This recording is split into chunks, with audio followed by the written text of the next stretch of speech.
അമേരിക്കയിൽ Donald Trump അധികാരമേറിയിട്ട് ഏതാനും ദിവസങ്ങളേ ആയുള്ളൂ. സംഭവബഹുലമായ ദിവസങ്ങളാണ് കടന്നുപോയത്. ഗസയും ഗ്രീൻലാൻഡുമെല്ലാം ഏറ്റെടുക്കുമെന്ന് പ്രഖ്യാപിച്ചും കുടിയേറ്റക്കാരെ നാടുകടത്തിയും സഖ്യരാജ്യങ്ങൾക്കെതിരെ അടക്കം നികുതി ചുമത്തിയുമെല്ലാം ബഹളമയമാണ് അന്താരാഷ്ട്രീയം. ഇതിനിടയിലാണ് പ്രധാനമന്ത്രി നരേന്ദ്രമോദി ട്രംപിനെ കാണാനെത്തുന്നത്. ഇന്ത്യൻ കുടിയേറ്റക്കാരെ US സൈനിക വിമാനത്തിൽ കൈവിലങ്ങണിയിച്ചും കാലിൽ ചങ്ങലയിട്ടും ഇവിടെ കൊണ്ട് തള്ളിയത് രാജ്യത്ത് വലിയ രാഷ്ട്രീയ വിവാദമായി മാറിയ സമയത്ത് തന്നെയാണ് മോദിയുടെ US സന്ദർശനം എന്നതും ശ്രദ്ധേയമാണ്. സംഭവത്തിൽ ട്രംപിനോട് മോദി നേരിട്ട് പ്രതിഷേധം അറിയിക്കുമോ എന്ന് രാജ്യം ഉറ്റുനോക്കുമ്പോഴാണ് മറ്റൊരു ഇന്ത്യക്കാരന് വൈറ്റ് ഹൗസിൽ തന്നെ അപമാനം നേരിട്ടിരിക്കുന്നത്. അതും മോദിയുടെ മുന്നിൽ വെച്ച് തന്നെ. സംസാരം മനസ്സിലാകുന്നില്ലെന്ന് പറഞ്ഞ് ഒരു ഇന്ത്യൻ മാധ്യമപ്രവർത്തകനെ നാണം കെടുത്തിയിരിക്കുകയാണ് ട്രംപ്. മോദി ട്രംപ് കൂടിക്കാഴ്ചയ്ക്ക് ശേഷം നടന്ന വാർത്താ സമ്മേളനത്തിലായിരുന്നു സംഭവം. ഇനി കുറച്ച് ചോദ്യങ്ങളാകാമെന്ന് പറഞ്ഞ് ട്രംപ് ആണ് മാധ്യമപ്രവർത്തകരെ ക്ഷണിക്കുന്നത്. തുടർന്ന് ഒരു ഇന്ത്യൻ റിപ്പോർട്ടർക്ക് നേരെ വിരൽ ചൂണ്ടുകയും ചെയ്തു. റിപ്പോർട്ടർ ആദ്യം ഒന്ന് സംശയിച്ചപ്പോൾ അതെ, ആ നീല കുപ്പായക്കാരൻ തന്നെയെന്ന് ട്രംപ് ഉറപ്പിക്കുകയും ചെയ്തു. തുടർന്നാണ് US പ്രസിഡന്റിന് നന്ദി പറഞ്ഞ് റിപ്പോർട്ടർ ചോദ്യത്തിലേക്ക് കടന്നത്. തഹാവൂർ റാണയെ ഇന്ത്യയിലേക്ക് കയറ്റി അയക്കാനുള്ള താങ്കളുടെ തീരുമാനത്തെ ഇന്ത്യക്കാർ സ്വാഭാവികമായും സ്വാഗതം ചെയ്യും. എന്നാൽ ഇന്ത്യ വിരുദ്ധ ശബ്ദമുയർത്തുകയും ഇന്ത്യയിൽ വിഭജനമുണ്ടാക്കാനും ഭീകരപ്രവർത്തനങ്ങൾ നടത്താനും ആഹ്വാനം നൽകുകയും ചെയ്യുന്ന ചില സംഘടനകളെ കഴിഞ്ഞ ഏതാനും വർഷങ്ങളായി അമേരിക്കയിൽ കാണുന്നുണ്ട്.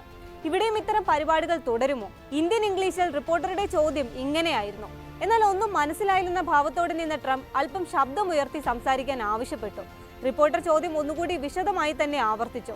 എന്നാൽ ട്രംപിന്റെ ഭാവത്തിൽ ഒരു മാറ്റവും ഉണ്ടായിരുന്നില്ല. ഇയാൾ പറയുന്നത് മനസ്സിലാകുന്നില്ലെന്ന് പറഞ്ഞ് അടുത്തയാളിലേക്ക് തിരിയുകയായിരുന്നു ഇതോടെ ട്രംപ് ചെയ്തത്. സംഭവത്തിന് സാക്ഷിയായി തൊട്ടടുത്ത് തന്നെ മോദിയും ഉണ്ടായിരുന്നു. BJP കാലങ്ങളായി ഉയർത്തുന്ന വാദം ട്രംപിന് മുന്നിൽ ചോദ്യമായി ഉയർത്തിയ റിപ്പോർട്ടർ അന്താരാഷ്ട്ര മാധ്യമങ്ങൾക്കും അമേരിക്കൻ ഉദ്യോഗസ്ഥർക്കും മുന്നിൽ നാണം കെട്ടപ്പോൾ ഇടപെടാനോ ആശ്വസിപ്പിക്കാനോ ഒന്ന് സഹായിക്കാൻ പോലും മോദി മുതിർന്നില്ല എന്നതും ശ്രദ്ധേയമാണ്. ഇതാദ്യമായല്ല സംസാരം മനസ്സിലാകുന്നില്ലെന്ന് പറഞ്ഞ് ട്രംപ് മാധ്യമപ്രവർത്തകരെ പരിഹസിക്കുന്നത്. ഈ മാസം ആദ്യം ഇസ്രായേൽ പ്രധാനമന്ത്രി ബെഞ്ചമിൻ നെതന്യാഹു നടത്തിയ US സന്ദർശനത്തിനിടയിലും വൈറ്റ് ഹൗസിൽ സമാനമായ സംഭവം ഉണ്ടായിരുന്നു. അഫ്ഗാനി മാധ്യമപ്രവർത്തകനായ നാസിറ കരീമിനാണ് അന്ന് അപമാനം നേരിട്ടത്. അഫ്ഗാനിലെ നിലവിലെ സ്ഥിതിഗതികളിൽ ട്രംപ് ഇടപെടുമോ എന്നും താലിബാനെ അംഗീകരിക്കുമോ എന്നുമായിരുന്നു റിപ്പോർട്ടറുടെ ചോദ്യം. എന്നാൽ ചോദ്യം മനസ്സിലാകുന്നില്ലെന്ന് സൂചിപ്പിച്ച് റിപ്പോർട്ടറുടെ നാട് എവിടെയാണെന്ന് ചോദിക്കുകയായിരുന്നു ട്രംപ്.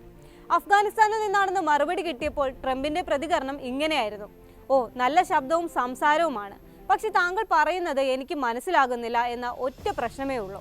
ഏതായാലും താങ്കൾക്ക് നല്ലത് വരട്ടെ, സമാധാനം ഉണ്ടാകട്ടെ. ഇങ്ങനെ പറഞ്ഞ റിപ്പോർട്ടറെ ഒഴിവാക്കുകയായിരുന്നു US പ്രസിഡന്റ്. അതേസമയം ഇന്നലത്തെ മോദി ട്രംപ് വാർത്താ സമ്മേളനത്തിൽ അമേരിക്കയിൽ ഗൗതം അദാനിക്കെതിരെയുള്ള കേസും ചർച്ചയായിരുന്നു. താങ്കളുടെ കൂട്ടാളിയാണല്ലോ അദാനി എന്നും അദ്ദേഹത്തിന്റെ കേസിൽ ഇടപെട്ടിരുന്നു എന്നും ഒരു US ലേഖകൻ മോദിയോട് ചോദ്യമുയർത്തി. ഇത്തരം വ്യക്തിപരമായ വിഷയങ്ങളൊന്നും രണ്ട് ലോകരാജ്യങ്ങളുടെ നേതാക്കൾ ചർച്ച ചെയ്യാറില്ലെന്നായിരുന്നു ഇതിനോട് മോദിയുടെ മറുപടി. എന്നാൽ വസുദൈവ കുടുംബമാണ് തങ്ങളുടെ തത്വശാസ്ത്രമെന്നും ലോകം മുഴുവനും ഒരു കുടുംബമായും ഇന്ത്യക്കാരെ മുഴുവൻ സ്വന്തക്കാരുമായുമാണ് താൻ കാണുന്നതെന്നും പ്രധാനമന്ത്രി വിശദീകരിക്കുകയും ചെയ്തു. ഇന്ത്യൻ കുടിയേറ്റക്കാരോട് മോശമായി പെരുമാറിയ വിഷയത്തിൽ മോദി നേരിട്ട് ട്രംപിനോട് അതൃപ്തി രേഖപ്പെടുത്തിയതായി സൂചനകളൊന്നുമില്ല.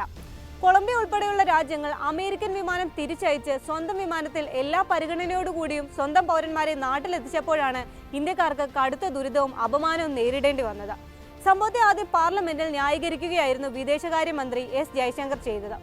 എന്നാൽ വലിയ വിമർശനമുയർന്നതോടെ കേന്ദ്രം അമേരിക്കയോട് പ്രതിഷേധം അറിയിച്ചു.